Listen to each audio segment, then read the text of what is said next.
جس ملک کا وزیر اعظم کسی جھونپڑی میں رہتا ہے، اس ملک کی عام عوام بڑے بڑے محلوں میں رہتی ہے، اور جس ملک کا وزیر اعظم بڑے بڑے محلوں میں رہتا ہے، اس ملک کی عام عوام جھونپڑیوں میں رہتی ہے۔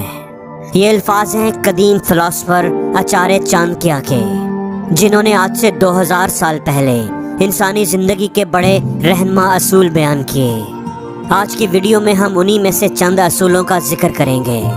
اگر آپ بھی ان اصولوں کا استعمال اپنی زندگی میں کرتے ہیں تو آپ کامیابی کی سیڑھیاں چڑھ سکتے ہیں۔ جھکنا اچھی بات ہے، اچھے اخلاق کی پہچان ہوتی ہے، لیکن اپنی عزت کو کھو کر کسی کے آگے جھکنا خود کو کھونے جیسا ہے۔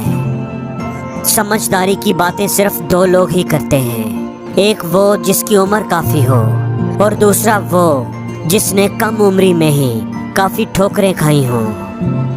پانی میں گرنے سے کسی کی موت نہیں ہوتی، موت اسی کی ہوتی ہے جسے تیرنا نہیں آتا۔ آپ کے مشکل حالات کبھی آپ کے لیے پرابلم نہیں بنتے، وہ آپ کے لیے مصیبت تبھی بنتے ہیں جب آپ کو ان سے نپٹنا نہیں آتا۔ اگر آپ کچھ سیکھنے کی خواہش رکھتے ہیں یا گھر سے باہر کچھ سیکھنے کے لیے جاتے ہیں تو اپنا غصہ گھر پر ہی چھوڑ کر جاؤ، کیونکہ غصہ دکھانے میں تو کچھ پل لگتے ہیں پر اس کا نقصان زندگی بھر کا ہو جاتا ہے۔ اگر سانپ اپنا پھن اٹھائے تو بھلے ہی وہ سانپ زہریلا نہ ہو، لیکن پھر بھی اس کا پھن اٹھانا سامنے والے کے دل میں ڈر پیدا کرنے کے لیے کافی ہے۔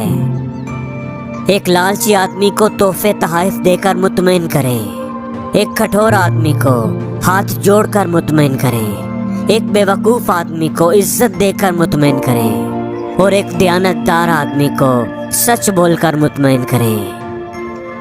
ایک بیکار ملک کا راجا ہونے سے بہتر ہے کہ آپ کسی ملک کے راجا ہی نہ ہو۔ ایک گناہ گار آدمی کا دوست بننے سے بہتر ہے کہ آپ کا کوئی دوست ہی نہ ہو۔ ایک بے وقوف شاگرد کا استاد بننے سے بہتر ہے کہ آپ کا کوئی شاگرد ہی نہ ہو۔ شیر سے یہ بہترین بات سیکھی۔